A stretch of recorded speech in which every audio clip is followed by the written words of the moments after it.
It's kind of interesting because um I was in a phase of a lot of anger yesterday, meaning not mine, but somebody else's. Um it was like a thunderstorm energy. You know what I mean? Somebody coming in with like, you know, was you know one of those like for me it's like you don't have to say anything, but the anger is palpable. You know what I mean? Even if like nobody's shouting, nobody's like, you know.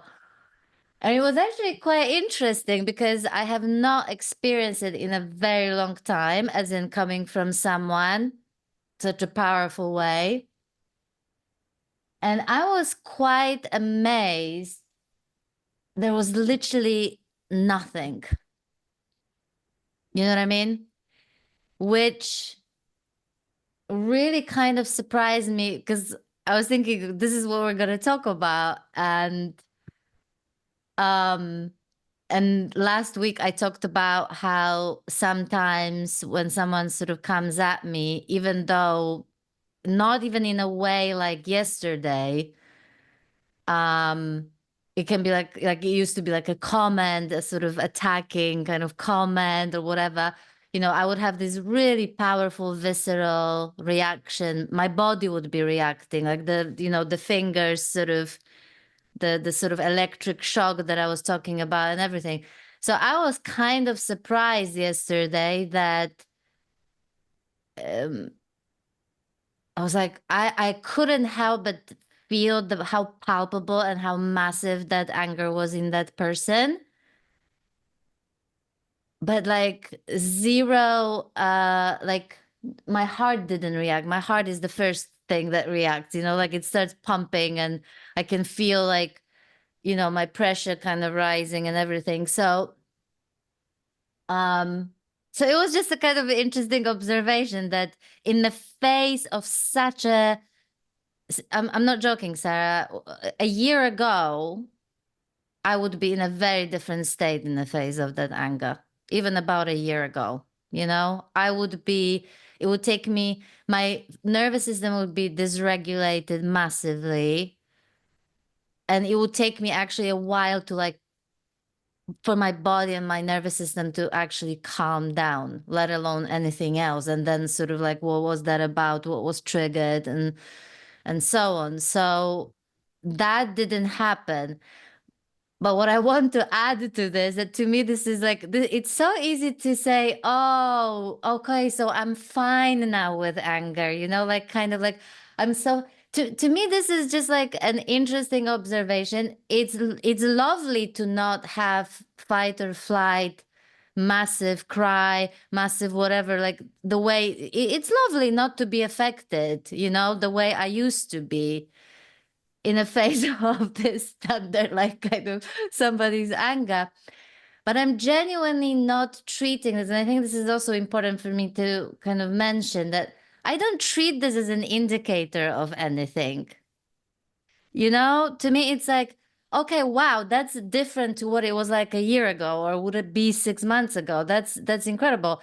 But who knows? Maybe like tomorrow I'll speak to my mom and I will have massive like blowout or like whatever is gonna come. I don't know. My point is that like I'm not treating it as this means I transcended my anger or I'm expecting that I'm never to react to anger. My body is so calm now and zen that it's like fine.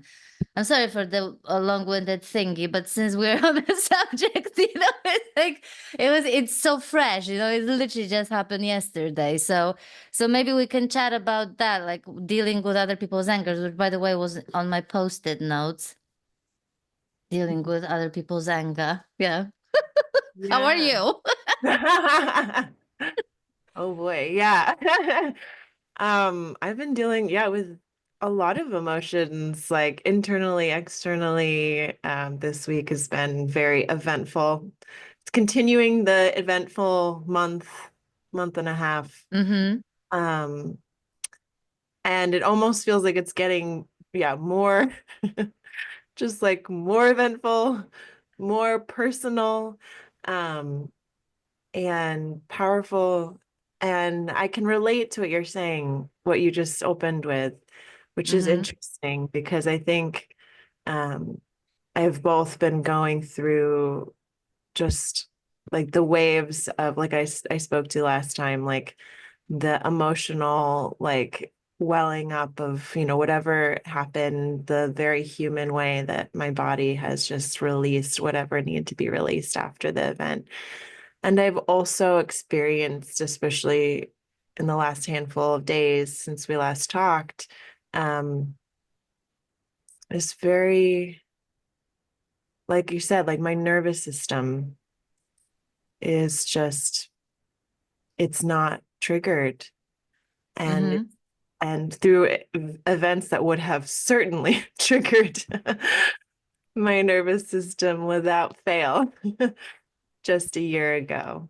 Um, so it's interesting because it's not, like you said, it's not like I don't know, like what it means or what it has to say about my future. It's not like something like, like I'm like finished something or like it's something I'm noticing too that's very different. And I was just noticing what happens in that state.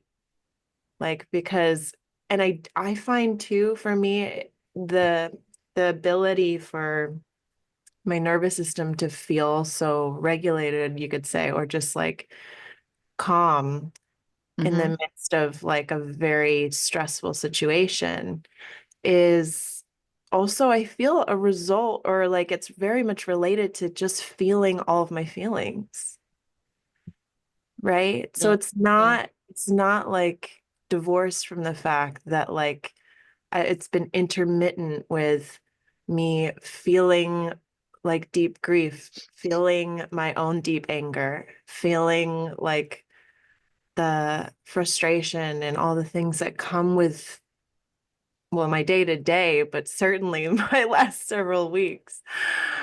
Um, that actually is a part of release for me is like living in a very healthy like flow of what my nervous system needs to have passed through it.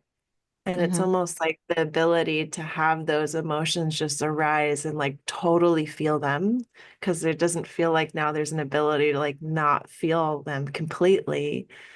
And then they pass is like almost like what creates the conditions for Mm-hmm. when then something comes up that's more stressful. Like I have the space Mm-hmm. Mm-hmm.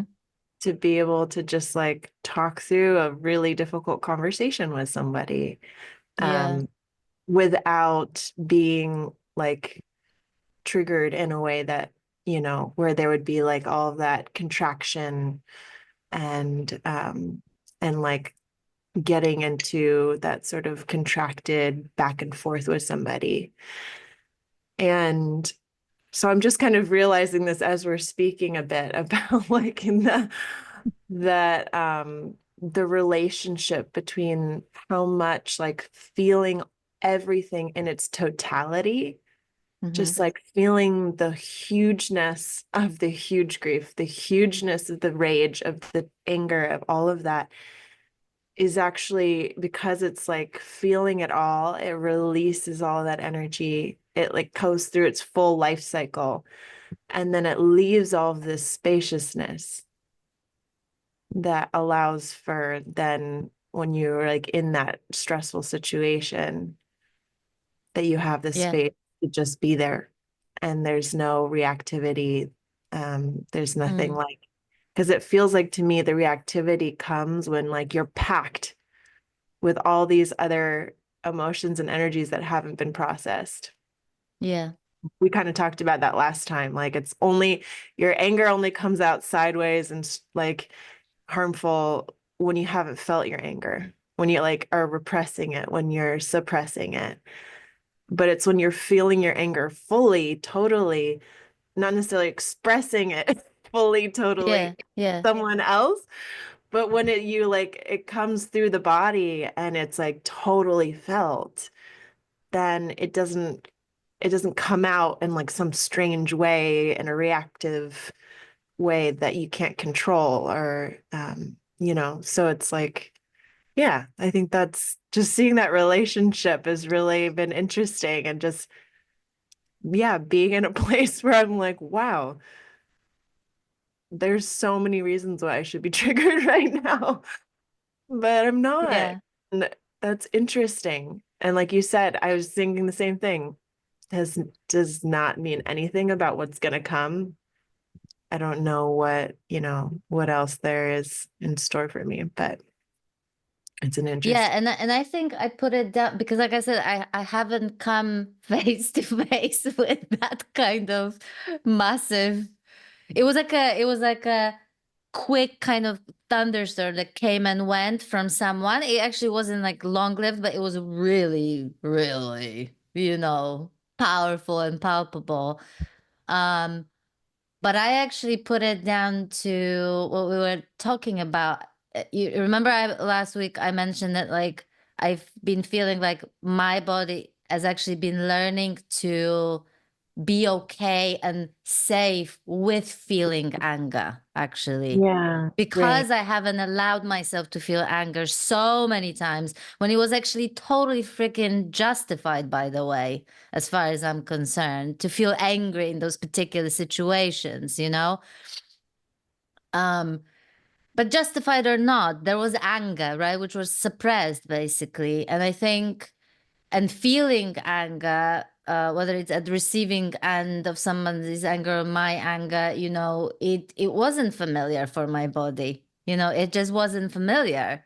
And so when it started arising, it was pretty like overwhelming at first. I remember after the emptiness and the heart opening, there was massive. This was rage. Okay, rage. Well, no anger, rage. Um, Lots of anger coming through, and I feel that um I mean it's even like it's only because we're chat because this is the theme that I actually reflected on. Otherwise probably wouldn't even think about it.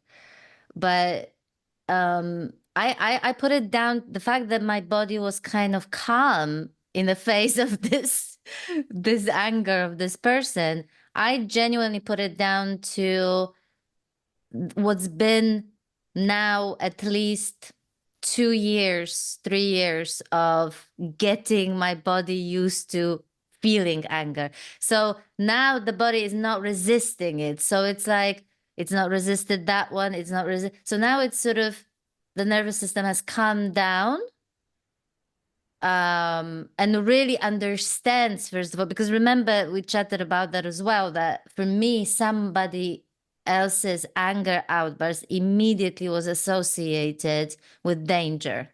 Like there's gonna be abuse if it doesn't stop. There's gonna be either verbal abuse or there's gonna be physical abuse. um and so fight or flight in the face of that kind of anger, for example, like yesterday, would be like that, immediately. And that didn't happen. So I'm just saying I'm putting it down to, I think, just my body just getting more, just being with the anger, with all sorts of angers over the past 3 years without trying to resist it. That is, I think, that's what it feels like, that this is just a result of the body just being more and more and more comfortable with that until it doesn't have to fire off anymore, almost like it got the message, kind of like, really, what do you think? Yeah, totally. I feel like that's kind of what it when I like tune into what that feels like, it's like when you're resisting anger is that contractive feeling around that emotion, maybe the suppressed and like compacted anger that's Mm-hmm. just there.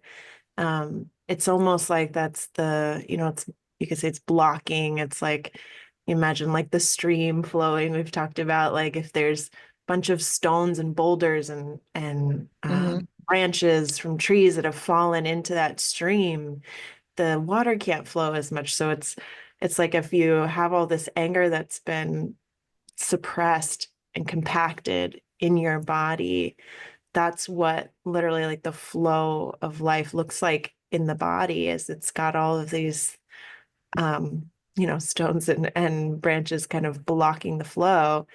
And with like letting each of those stones and branches go by feeling the anger and like really allowing the anger and letting it kind of cast downstream, Mm-hmm. then the next time anger comes, it feels like it can just flow. Like you can just let it go down the stream. You can just let it ride through the body. And I feel like that, like you, same with you, like I think since I first felt like my big rage for the first time, I think, I don't know, Mm-hmm. something like 7 years ago or something like that, when I fully like had that overwhelming rage. Um, it has taken years to like actually attune to, okay, but what does it look like to safely feel anger in the body and like let it just pass through and just like Mm-hmm. come through without it getting to that place of like extreme rage. Um, but it does feel like that now. Like I think we talked about it last time too, even with someone with their sadness or grief around, like loss coming to you and they're speaking from that place. There's like, if you've held that, you have that comfortability with holding the space for someone because it can just pass through.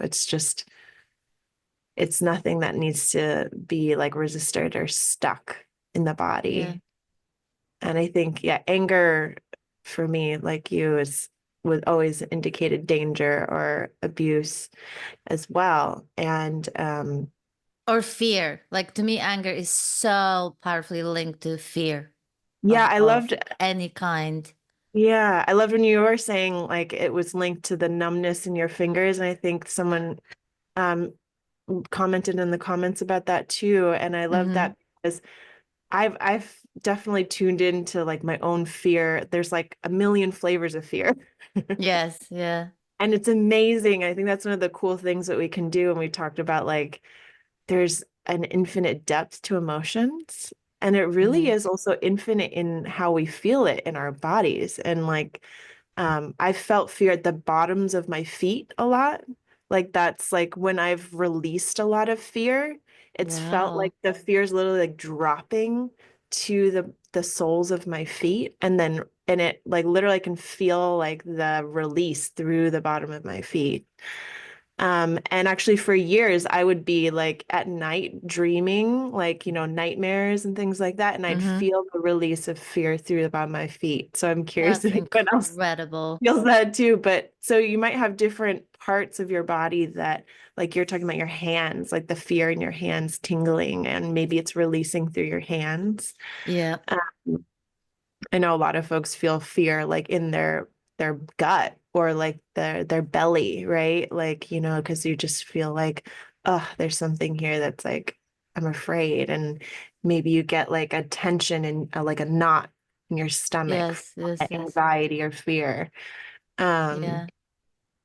but yeah, so that is interesting, like to have the combination of fear with anger, like how that they can play off of each other to Mm-hmm. like you said, it's like much harder to feel anger because if you're afraid of what happened, will happen if you feel the anger or if anger is in your life. And I definitely felt the same.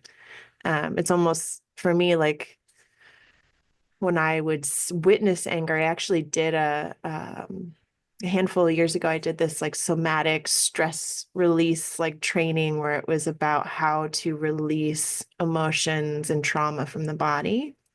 Is it complicated process?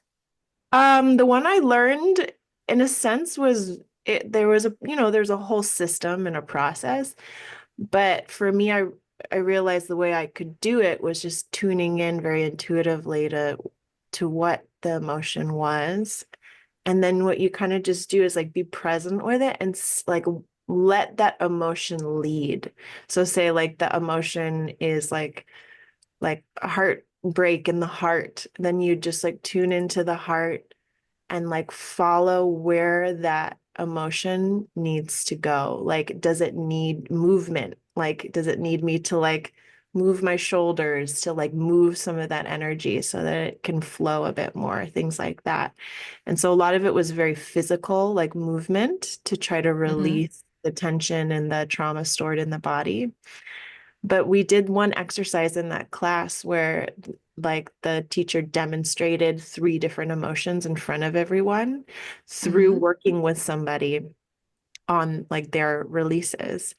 And so like one emotion was like sadness, another was like some kind of grief or something, and it was anger was the third one.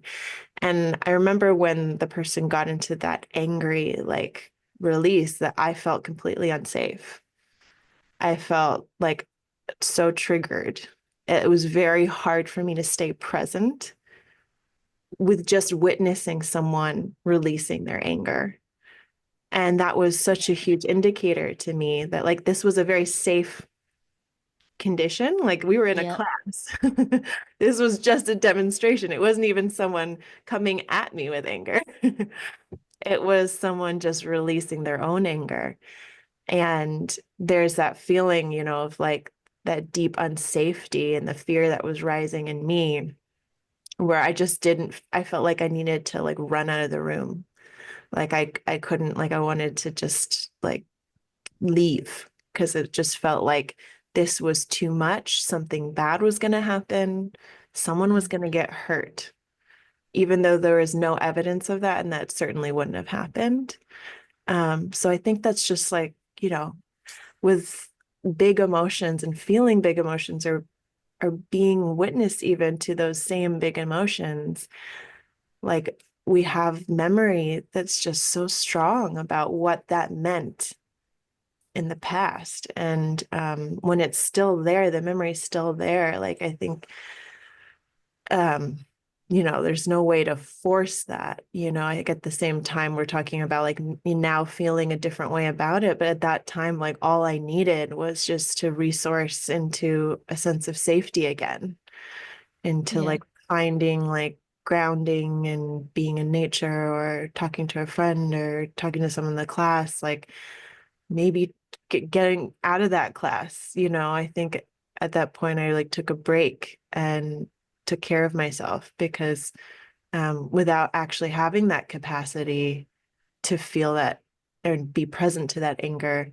it wasn't going to Mm-hmm. help me to keep trying, you know, and to keep trying to force that until, you know, it would be okay. Um, Yeah. but I think it takes a long time. It takes years, you know, often to like be able to Yeah, be, I think it depends again on like the experiences that we've been having, on like what I call, the baggage, the whatever, I think I don't know. I just yeah, who knows, I mean, um but some of the I'm often asked, how do you deal with angry people? Can you share a little bit about any kind of experiences of dealing with people who are angry now? And is it always the same? Do like just I think yeah, I think that would be useful to everybody will have their own way. So like I'm not suggesting that the way we deal with angry people is the way, because everybody has their own. But like, can you talk a little bit more about that? yeah, again, I would just say I'm definitely not an expert on that, but I do think the way that I know how to to deal with any emotions these days is just to like to find the balance point like in myself, like where am I feeling this, you know, like because if someone's coming they're angry about something and maybe they're accusing me of something, maybe like they're angry because XYZ, you know. Oh yeah, how do you this is big one. How do you feel when someone is Yeah. accusing you of something? Yeah. Yeah. I mean that like I, I used to work in government and politics, so I had a lot of experience with receiving very angry feedback from the Mm-hmm. community. Mm-hmm. as like someone who represented a representative. But I think there's, and I don't think I particularly did it well at that time, but I'd say I have a lot of experience of that interaction. Mm-hmm. Um, but these days, what I know to do for myself is just check in with myself to see like what's true here for me. Because I used to feel like if anyone accused me of something or I felt like someone thought badly of me or thought I did something wrong, that I would immediately take that on, that I'd immediately take on their story and feel bad, make myself bad for that, and feel the shame of that. And it was so painful to even imagine someone thinking poorly of me because of what we talked about, like the identity of being a good person and needing to like Yes. serve other people and be a person that people looked up to or like saw a certain way. Um, and I think sometimes I could kind of like separate that identity from like what people would accuse me, especially in like a professional context. I knew like it Mm-hmm. wasn't personal, it wasn't about me and that kind of stuff. But these days I think it's more like, it's strange about not having this, what we say, not having the self or we call it like kind of the sticky self, I would say, like the one Yes, that's yes, like, yes. The uh, burdened one. Yeah, yeah. yeah, yeah, yeah. Right, that one where like now it's just the stream flowing as opposed to so many things that are built up within that stream. Um, that means that strangely enough, there's more of a sense of a center, like or like a like in terms of not being pushed around by every opinion or like ideas of like who you are or Mm-hmm. um, so it's not so much like there's an identity of like who I am anymore, but it's just like what people say doesn't affect me as much. Because I know it's not personal, because it's not landing, I guess, personally, Mm-hmm. um, in that same way.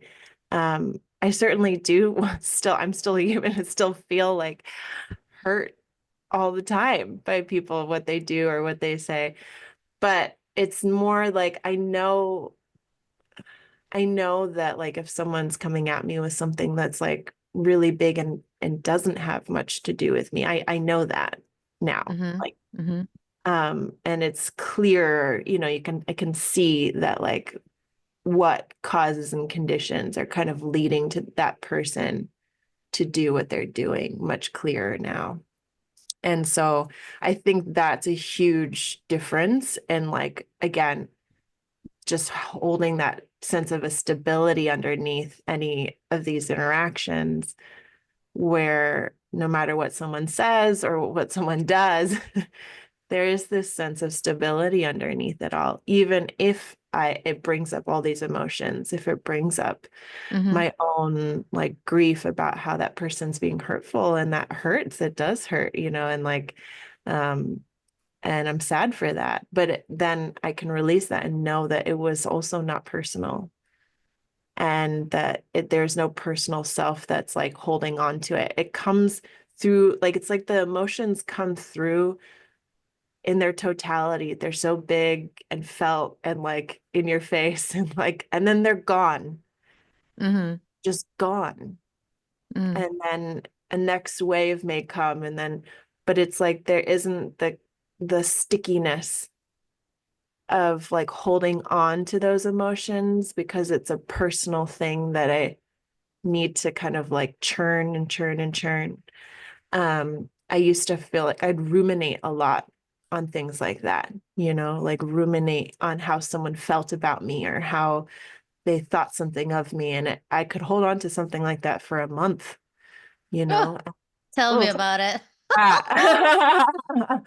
Same, same girl. Yeah, Same. yeah, yeah. But I think it's an interesting thing because I it's not that there's no big emotions. It's not that there isn't like the very human ways of being hurt or grieving or losing things or all that. It's like that all that's felt and it's allowed to Yeah. move. It's allowed to move as life moves because tomorrow, who knows the fuck's on the horizon. Yeah. Uh, Yeah. Yeah. and yeah, and then like there's some stuff that's bigger that like takes more time to process. So it's like the emotions move, but there's so much to continue to feel, you know? So like, um, yeah, and that's something that like it's been interesting for me. I like we've been talking about like it feels like emotional liberation to me is just the ability to feel it all. Massive. Massive. Yeah. Yeah. Yeah. And there is such a beauty to feeling it all Mm. because there's it is just like it feels like there's just this anger, there's this grief, there's this moment of that totality of that experience of feeling, you know, and yeah. I keep on bring. I know it's such a maybe like a cliche or whatever, but I keep on bring. I was talking to my mom recently. Actually, we've had first conversation in ages.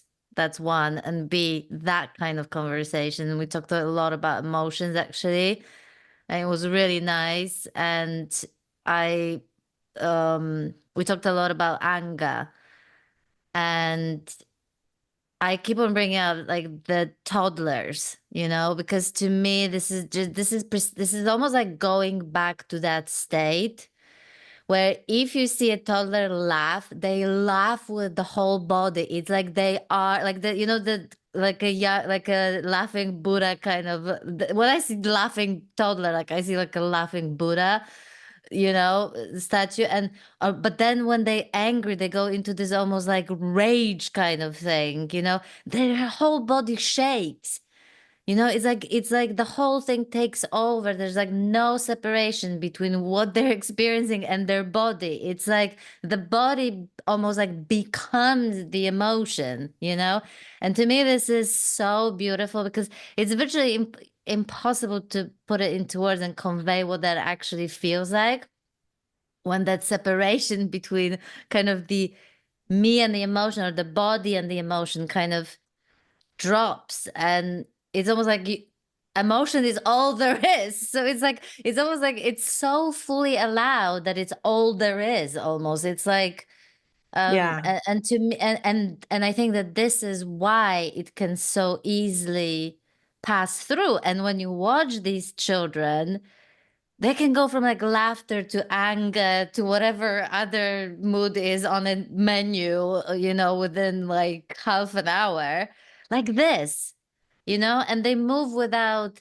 the narratives about what just happened. They move away from it about any residue, no quiet, silent treatment. Like, this is just like it literally, you can't even say that they move. It's like everything, they are that energy. It's like the movement. It's like whole like this like incredible kind of energetic movement. And when it's freely possible to be this freely experienced, then really even anger can be felt in a very kind of just healthy way, for a lack of a better word. Because like we were saying last week, that the toxic kind of abusive anger is the anger that's suppressed. It because the anger alone as energy can actually be very powerful, and just like just an energy basically, without any story kind of attached to it, without that. But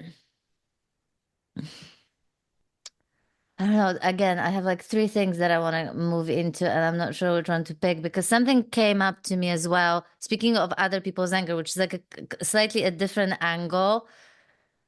I would love to hear from you about that, which is, I don't know about you, but I actually also noticed maybe we're entering a bit of a shadowy territory now, which is that I've been so used to chaos in my life, chaos, drama, and a kind of angry, tense-filled kind of energy, whether it's, you know, growing up or in certain relationships of mine and so on.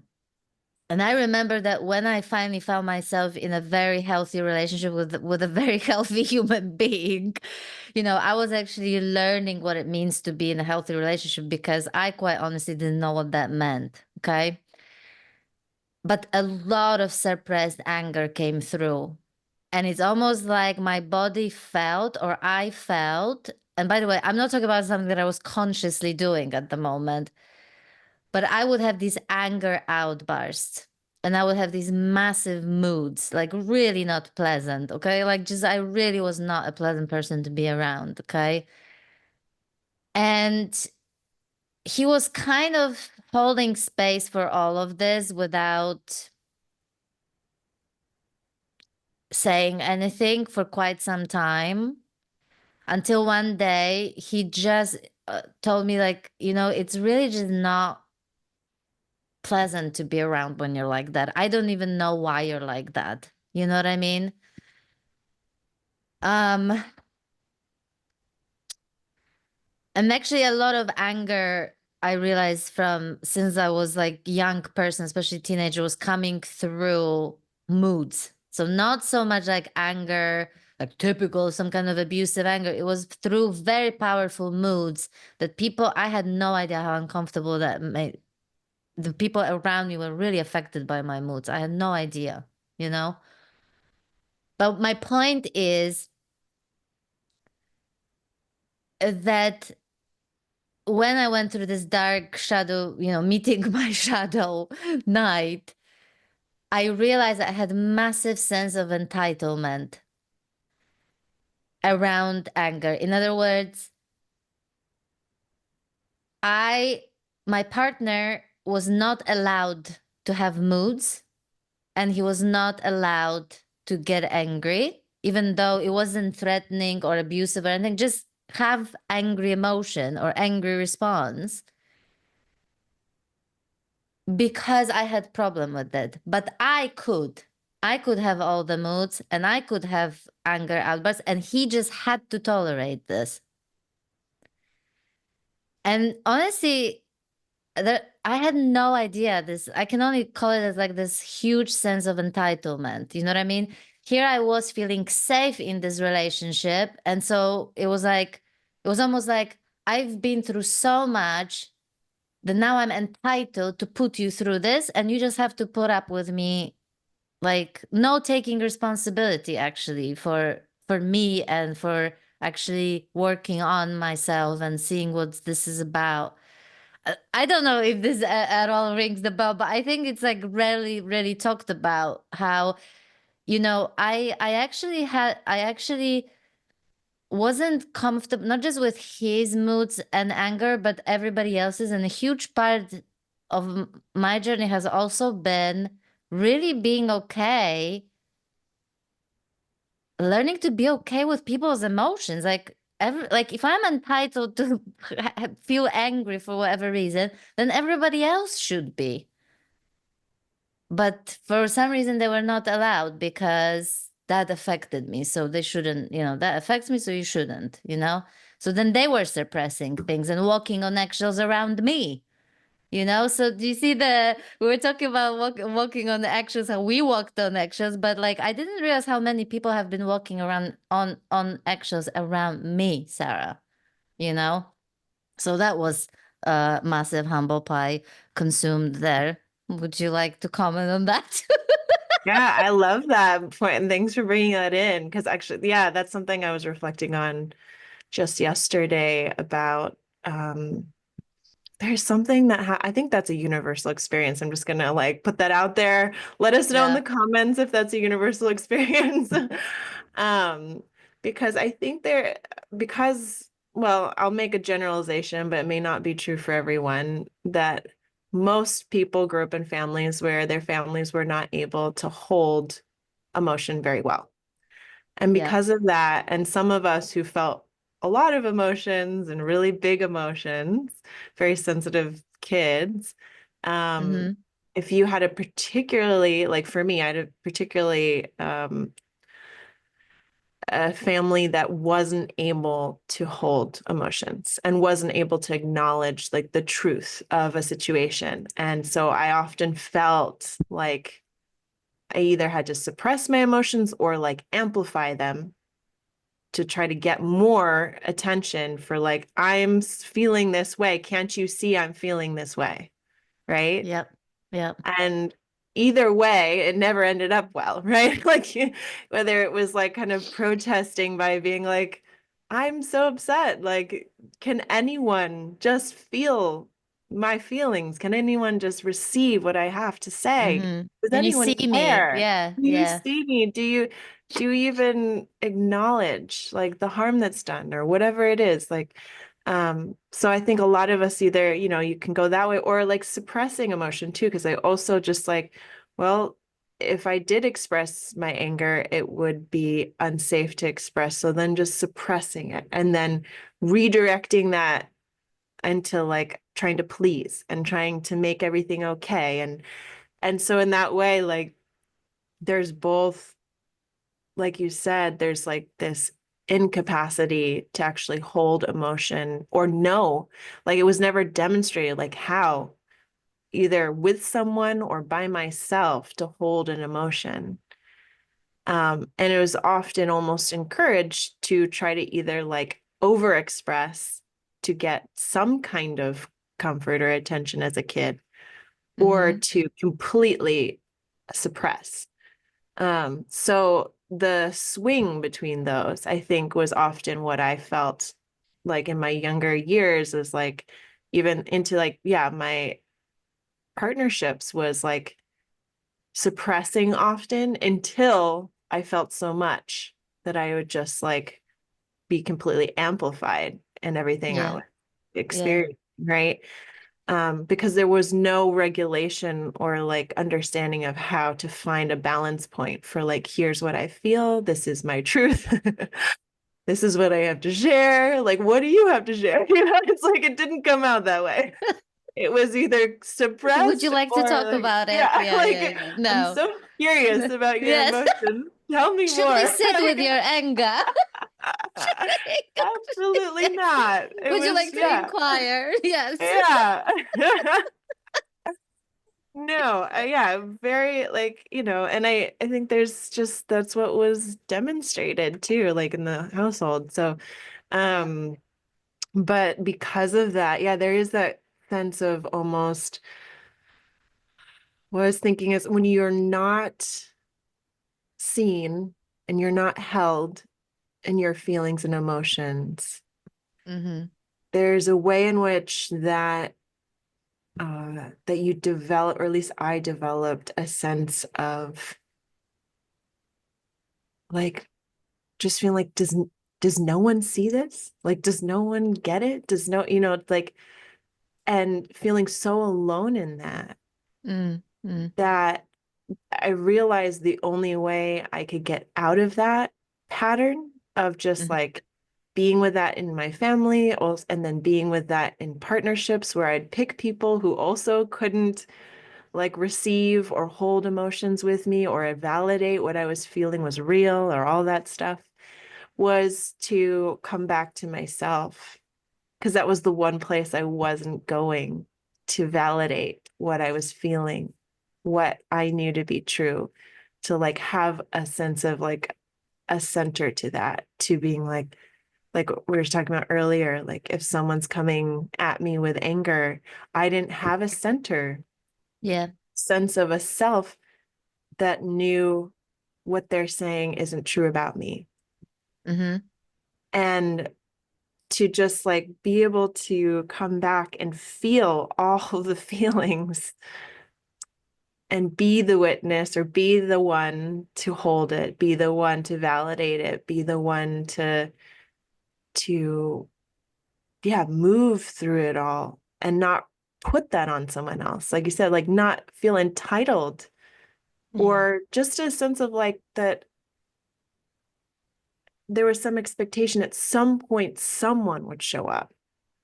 At some point, someone in my life would take on that role of being the one to validate, being the one to be there to see Yeah. and to make it real, to make what I Mm-hmm. felt real. Mm-hmm. Because I think being in that place where so many times it was invalidated and made unreal, like it almost felt like I wasn't real, like my feelings weren't real. And so I think the years of solitude over the last like handful of years, the in and out of retreats and just going deep into the forest and like doing my own monk's journey in a sense was so necessary for me and because of my emotional journey, because Mm-hmm. of how little my emotions had been held by others, how much I just needed to do it for myself and how difficult, that is. It was, and just to be able to fully to get to that point where you're like allowing the anger, allowing the sadness, allowing the grief, and it feeling like death, feeling like I'm gonna die. This hurts so bad, but I'm here for myself and I'm gonna like find all the resources I need, therapy. I'm going to go into nature. I'm going to do Mm-hmm. meditation. I'm going to do whatever it takes because if this person can't give it to me, like I need to give it to myself. Um, and I feel that now, even to this day. So, like, if I'm like moving through these difficult scenarios, I just feel so grateful that I've like done that sitting with myself because now I can come here Yeah. no matter what's happening here, there's this here. And the emotions are full force, but there's also this fullness of that unconditional being with that's here too now. And like, I'm not leaving me. Like, I'm Yeah. here for, like, Yeah. Yeah. I mean, even without like, even if like there's not like massive sort of traumatic kind of suppression going on growing up, even in like happy, generally happy families, I have people coming to me and like they realize how quickly they learned how it is okay and preferable to feel say certain things and how it is not preferable. But it was like in an indirect way, how quickly as children we learn what's okay, what's not okay, and then operate through that. But one of the things that I wanted to say, like, I'm so glad that you actually shared this because this is to me, this speaking to, I'm gonna try not to get emotional again, but like this to me speaks like to this compassion with capital C that we talked about a while ago because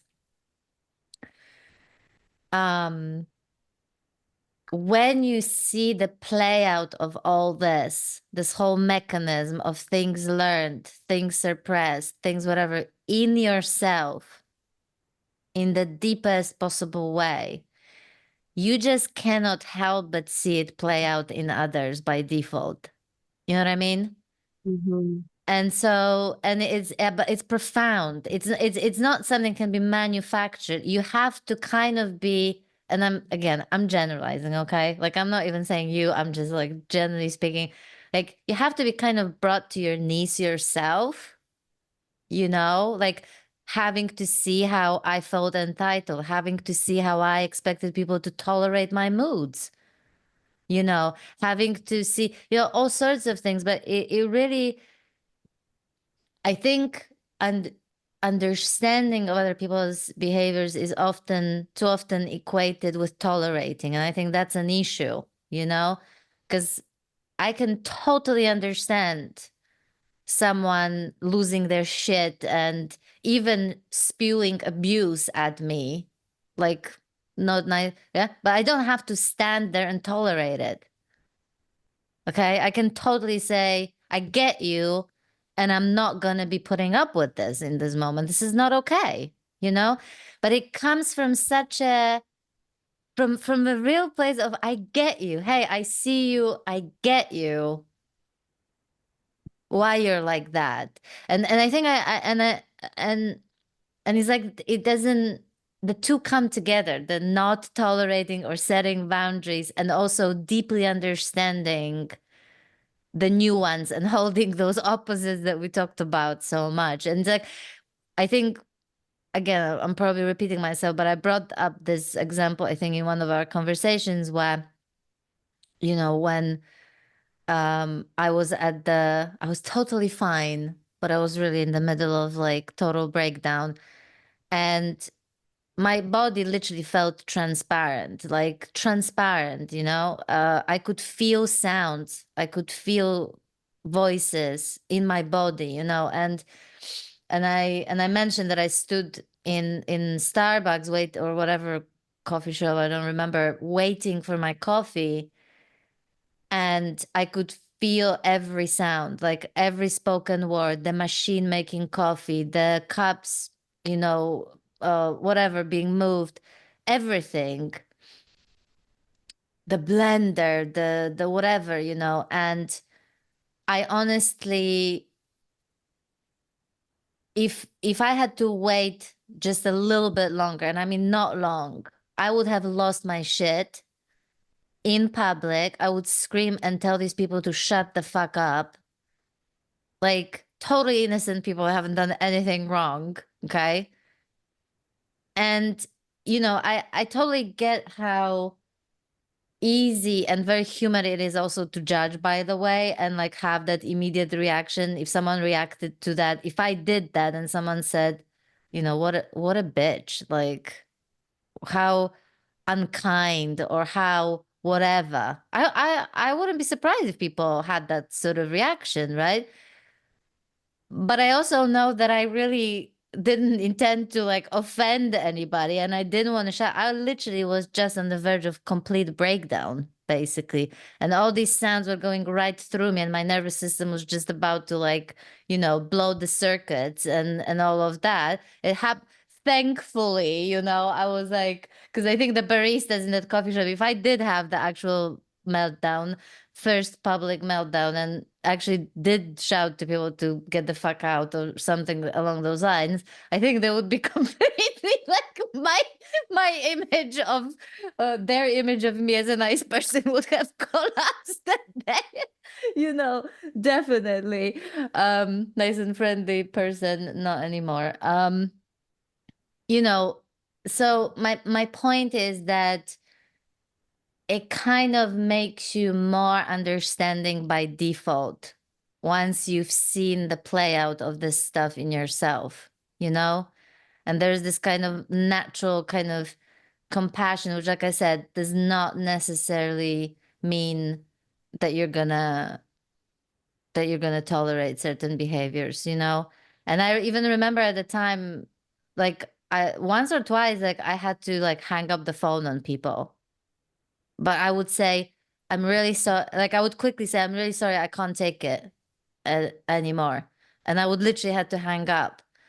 Um, which takes me to another thing, by the way, that I wanted to say, because I think what makes also anger hard for people, I've noticed that as well, and it definitely was the case for me, was when the anger came with my own narratives about it, right? So, for example, if I hang up on my mom, I would go into a massive guilt and story around what that means to me that I just hung up on my mom, you know? And so I was wondering, after my a long ramble, whether you'd like to say something about that, because I think those narratives, the judgment of ourselves for feeling anger or whatever undesirable emotion is actually what makes it way worse than the actual anger itself. So I don't know if you want to talk to that. Yeah, yeah. I mean, I could say so much about all that. Yeah, thank you for sharing that. What it brings up actually for me, it's interesting. I saw this week a few folks in the non-duality space talk about what unconditional versus conditional love is.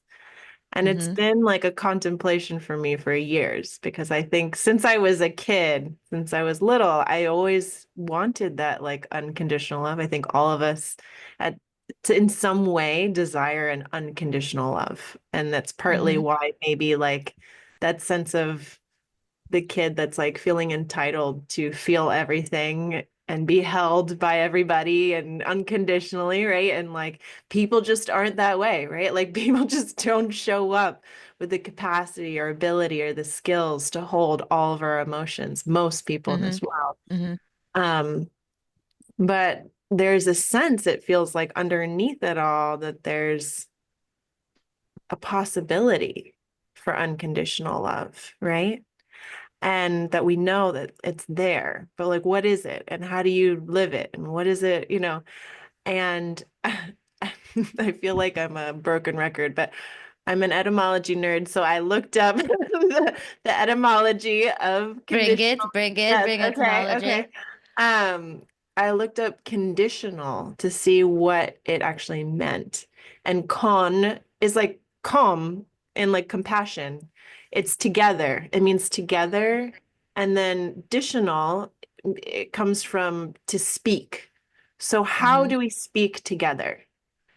And to me, that's just really, it demonstrates why. So in that conversation with your mom, Mm-hmm.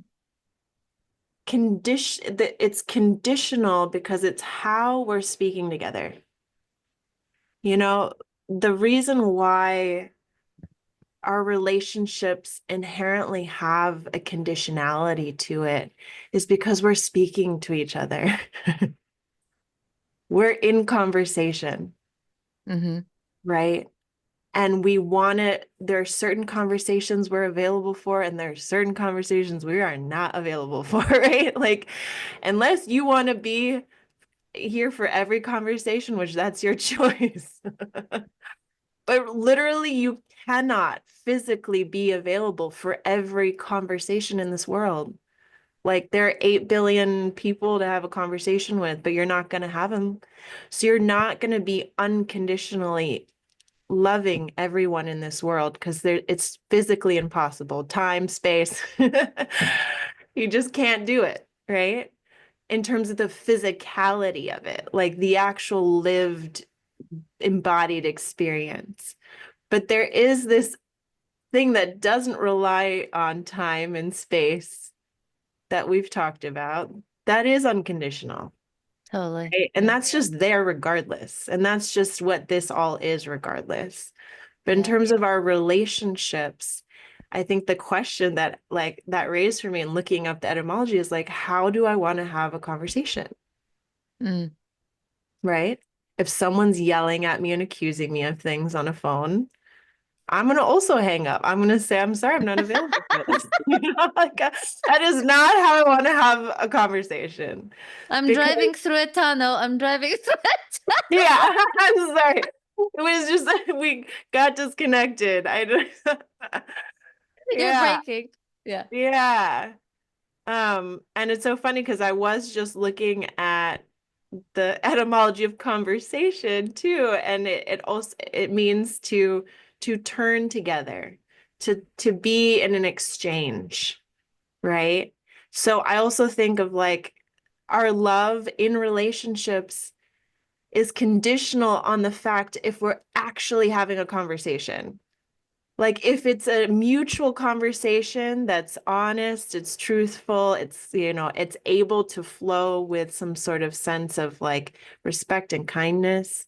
When there's points Mhm. in a conversation where someone's just like, you know, violently throwing like abusive words or like or blocking the conversation through defense or the different ways in which we get stuck in a Hmm. conversation where there's no Hmm. flow, there's no ability to connect, then the Mm. conversation's not happening. And that's where the conditions break down, where we can't be in a loving relationship. We can't express love through our words and actions and actually be with each other. And so that's like one way of just, kind of putting like some words to all of this, because I think Hmm. like sometimes I still feel like my little like innocent kid self being like, but but I just want to love Yeah, but everybody. yeah. It's like, Hmm. well, yeah, we all have like a little bit of that. And then, yeah, and then it's just like, and there's so many conditions that I'm just not willing to have the conversation under, because life is precious, it's beautiful, and Mm. there are some really difficult conversations that are very worth having, and I want Totally. to be Yeah. in those, but they Yeah. have to be conversations. They have to Yeah. be an exchange. It has to be an equal exchange of being there, both wanting to have the conversation, both being honest about what's happening, both like showing up fully for it, Mm. for it to feel like, you're actually getting anywhere in the relationship.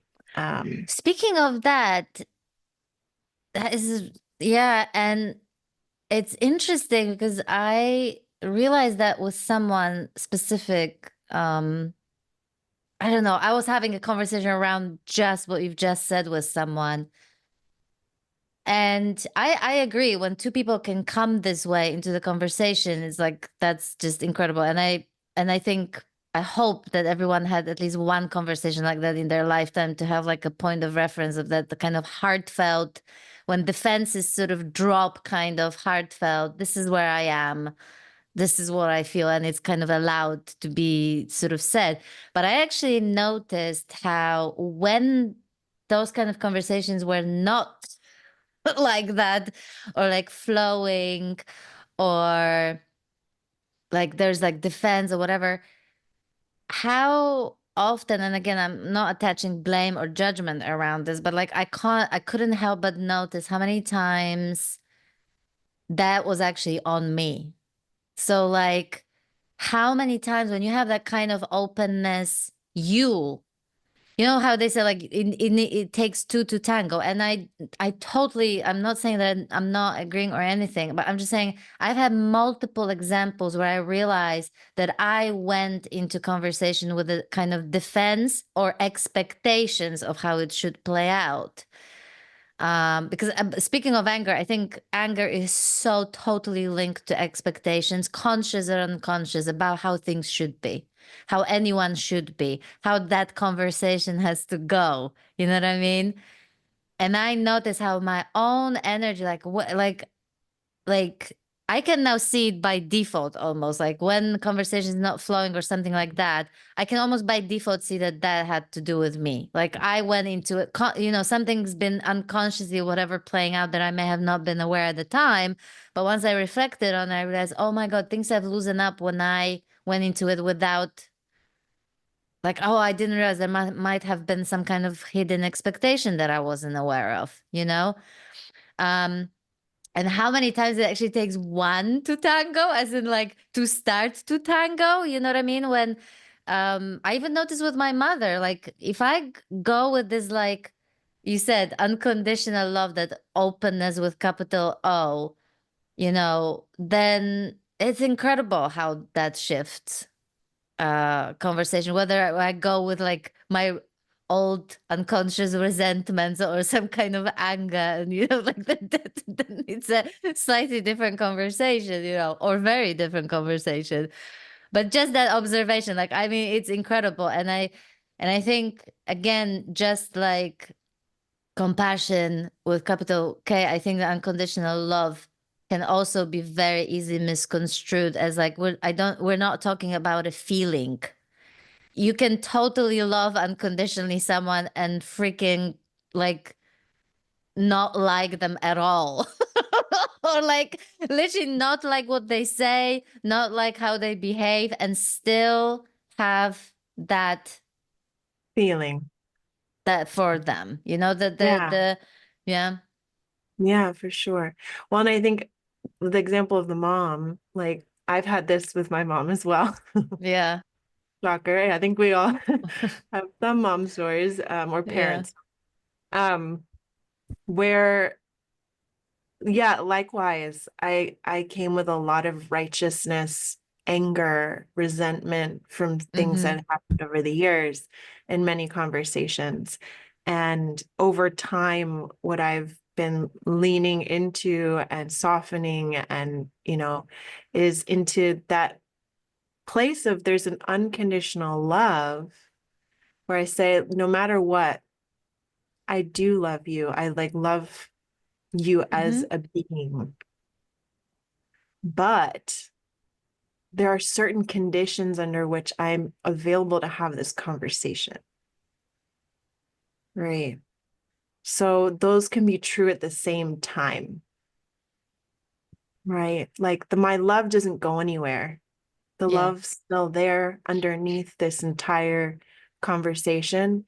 But if this Mm-hmm. conversation goes in a direction that is harmful, unhealthy, not helpful, then there are conditions to my But that's what presence. I mean. It's like Yeah. this is why it's so hard to talk about it, because this is why I'm not a big fan of this, even just this term unconditional love, to be honest, because I think it can be Yeah. so misconstrued, because what you're speaking of is literally like that unconditional love literally includes the conditions Yes. that are matter to you in that moment. You know what I mean? It Yeah. literally Well, includes and that.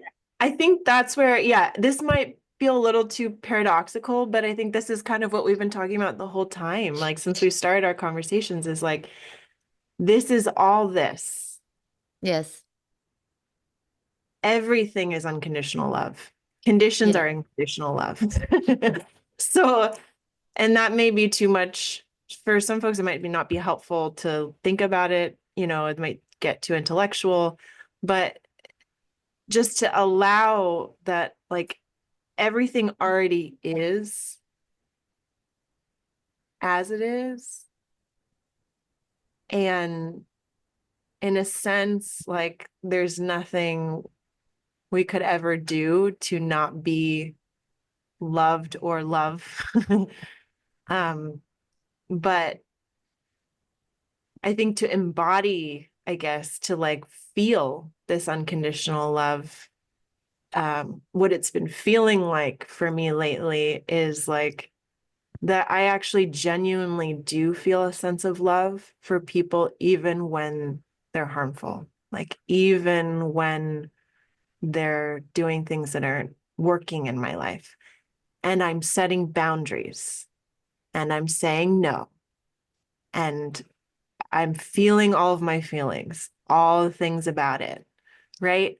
And that the Yeah. things can both be true at the same time. And I think that Mm. might be just another exploration we could continue, like, and I'd be interested to hear what folks to say about that. But because I do think there is a danger with, and what I thought was unconditional love, or what love was, which was just showing up for everybody all the time unconditionally Yeah, and not having, exactly. yeah, not having boundaries, not having conditions under which I knew what was healthy for myself and where my no came from. And that's what we talked about in our last conversation with anger, because not having a relationship to anger meant there wasn't any, actually, like sometimes, because we do kind of sometimes need not necessarily expectations, but boundaries and understandings of like where I begin and where you end. And so the anger is that boundary point of like, when you start throwing a punch in my direction, like,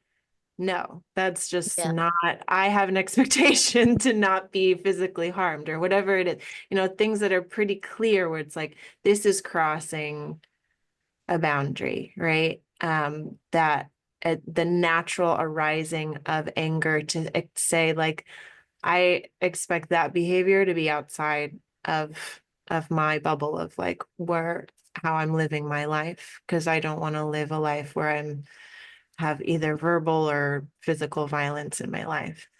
Um, so, but I think that can arise more naturally than like an expectation that's like a mental expectation. It's more of a just like a very natural, practical understanding of what one needs to move through this physical life, and what we need emotionally and in our communities and things like that. But that having conditions to relationships to me actually fostered a closer relationship to this unconditional. Yeah. Yeah, which is the irony of it all. Is like actually the chaos of not having conditions in relationships was what was distracting, I think, so much of my ability to come to a sense of that stillness. Yeah. Because the chaos just churns and churns and Yeah. churns. And to come to that stillness, that unconditional stillness, requires, a sense of like tuning into something internal in a sense, Mm. but But it's everywhere. good, but but that's the thing, and I think like and I'm not saying like I have no problem with any words, but I can. The reason why I'm not a big fan of like the unconditional love term is Yeah, precisely for the reason that you mentioned, yeah, and then people because so I have to show up all the time. I have to say yes. I have to put up with this, and if it's tied up to also this whole thing that unconditional love tied up to being awakened or spiritual, oh my God, then it's like there's another element of like, well, if I was awakened, I would be able to put up with this. Or if I would not be reactive. I should just take it, for example, or something like that, because I should be unmoved, or like for whatever reason, so that's absolutely disclaimer, disclaimer. This is when we talk about unconditional love again, just to be clear, that's not what we're talking about at all. But it is kind of ironic that, here is the kind of dismantling of a sense of self, and yet I have like the healthiest relationships and more boundaries that I've ever had. So, Mhm. because immediately when you enter like conversations about no sense of self as like solid, separate entity, whatever, immediately, and completely understand. It's like, well, how do you set the boundaries? Or how do you do that? How do you do that? And to me, it's just such common sense and healthy place from which one operates, or this body operates, or whoever operates, that like when I look back at how many things I was putting up with before, that it would be just unthinkable for me to do that now, but again, it wouldn't have been possible had I not seen those mechanisms that led to that in myself. You see what I mean? So it's actually all the unconscious stuff that's been playing out that kept me in those relationships, playing those same patterns, playing, you know um always being in chaotic kind of relationships and anger filled, and why was that on repeat, right? Like why, like I never explored that stuff. um but I don't know where I'm going with this now. um but the expectation to the there's something about maybe we can talk about it next time. The sort of the anger tied up to expectations, because I really think it's massive. The whole how things should be, whether it's in life, in this moment, in relationships, um, and primarily the ones that are expectations that are not even like necessarily conscious that we might be coming into things with. Then I think if we do feel anger, that usually points to those expectations, if we're willing to actually do that sort of inquiry. So that's one thing I want to say. And the other thing I want to say, and I don't know if this is helpful and what you would like to say to that, is that unconditional love, which I like to refer to as openness with I always put a capital O or capital O openness, capital C compassion. Um, if there's an anger that's felt and the narratives come up about it, I should not be feeling this, it makes me a bad person, da, da, da, da, da, da, da, then that openness includes those narratives. And I really just want to say that because it's the fear of those narratives and wanting to push them away that adds to the turmoil in the moment, that creates more turmoil. But if we can um, also be with those narratives without, and the discomfort that they create without pushing them away in our heads, then that really can make a huge difference. And for some people that may take some practice, for some people not, but it's the pushing away of those narratives and even thinking that those narratives should not be happening, or I should not be having those narratives about what I'm feeling.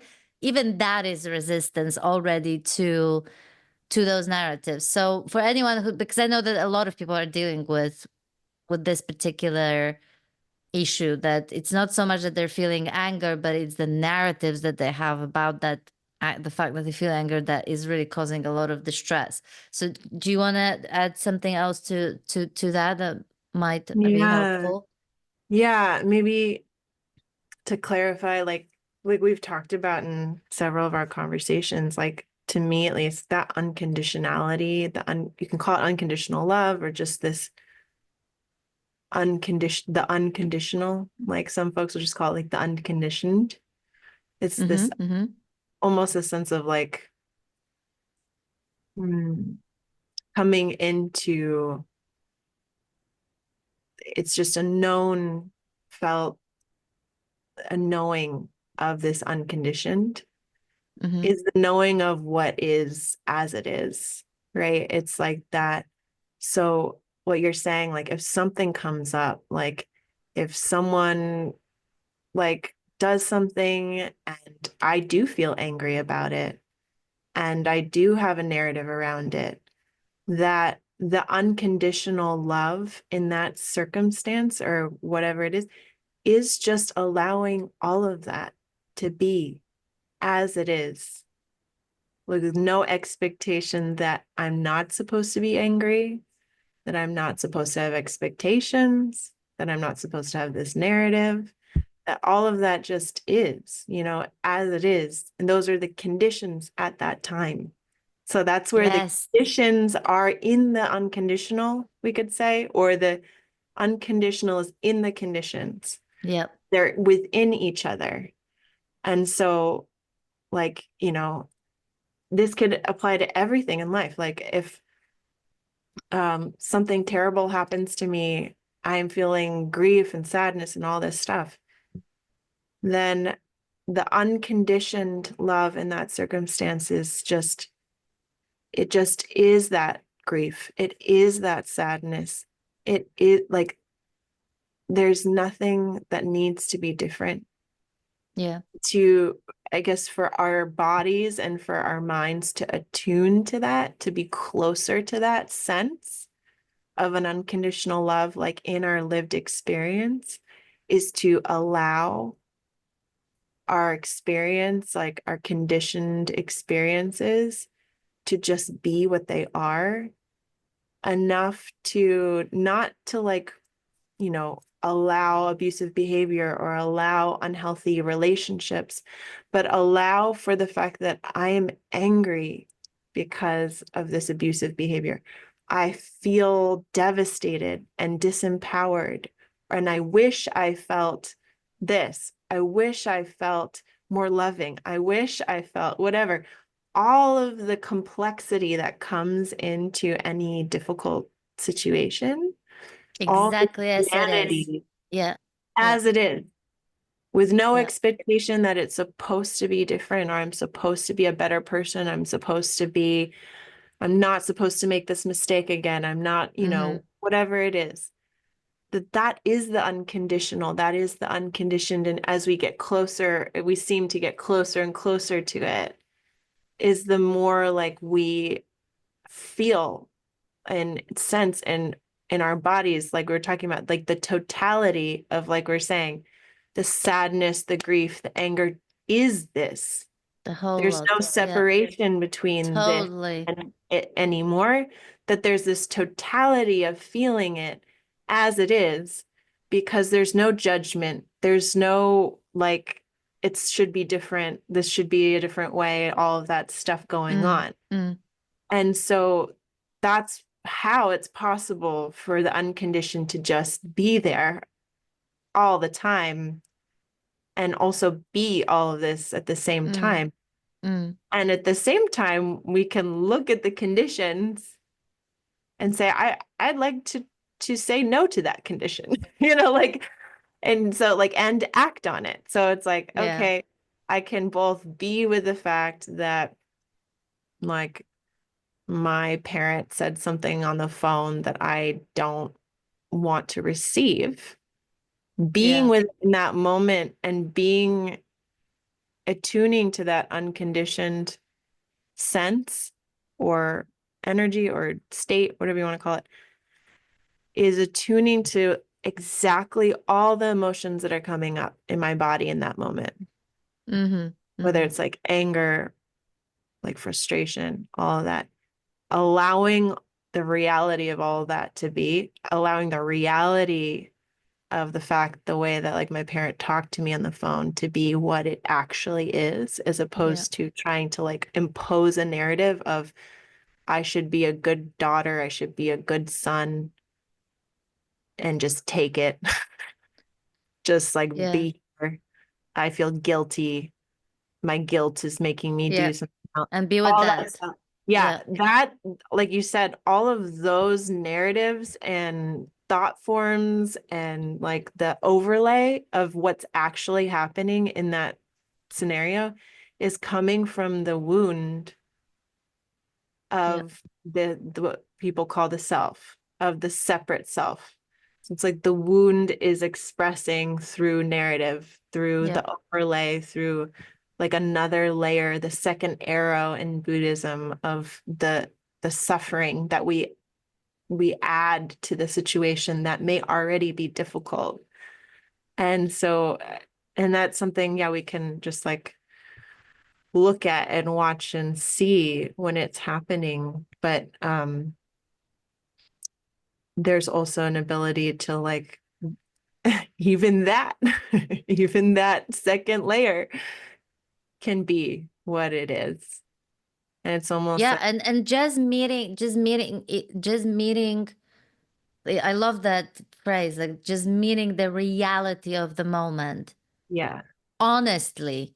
So on it. like literally honestly, you know what I mean? Just be honest and Yeah. let it fly, like if what's being honest in the moment is that you're pissed and then you have a whole story around the fact that you're pissed and why, then let that fucking story be.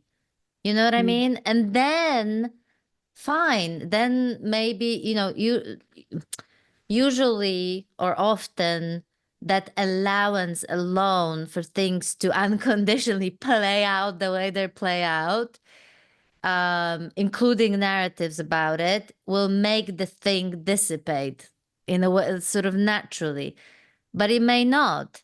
In which case, then once sort of the storm has passed, then we can inquire. Then we can look, what is this actually about? Because one of the best questions I think we can ask is like, what's underneath that anger? Because anger to me is more like a symptom of something that wants to be seen and met. So this is a really great question. What is this really about? This anger, this whatever. So it doesn't take anything away. We can still explore this stuff, but in that moment we meet the reality of that moment as it is. And to actually become aware of the narratives is actually good, because we might not even be aware that we're having those narratives, that, oh, this is not spiritual, this is not awakened, this is not what good person does, whatever. But then once it's actually great when you can become aware of that and then have that, like have that avalanche as well. Um, So I don't know, Sarah, do you want to add anything? Because if not, I think we're just gonna continue on the subject. Yeah, no, I think Silly. yeah, it'd be fun. It'd be fun to hear what folks like have any Yeah. reflections from their lives because we're just Mm, like feels like mm, we're just chatting about things that are just very real, and everyone yeah. is going through their own version of this and has different ways that they deal with their emotions that are different than that we've been talking about. Yeah. But these are the things that, yeah, just been on my mind and heart. And so I'm like, it's really great to be able to talk about like this stuff in real time. And um, yeah, and I think it's always an exploration, like we've been talking about. It's just Yeah, like totally. always ongoing, and I don't know what's on the horizon, but Yeah. Maybe next week when I meet you, I'll tell you how this time I lost my shit completely. perfect. Or like so someone blocked my way or something like that, and I lost my shit. There you go. You know what I mean? Who knows? Perfect. Who I'm looking knows? forward to But that title. I lost my shit. I lost my shit completely. Yeah. Right, guys. Thank you so much. And yeah, please do share your stories and how have you been dealing with anger. Actually, someone in a comment, I think Eric, shared one of the ways he learned to deal with this emotion.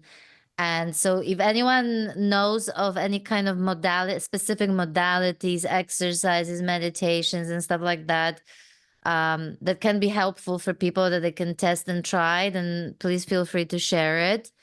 And other than that, we're gonna see you next week. For Take sure. care. Bye. Bye.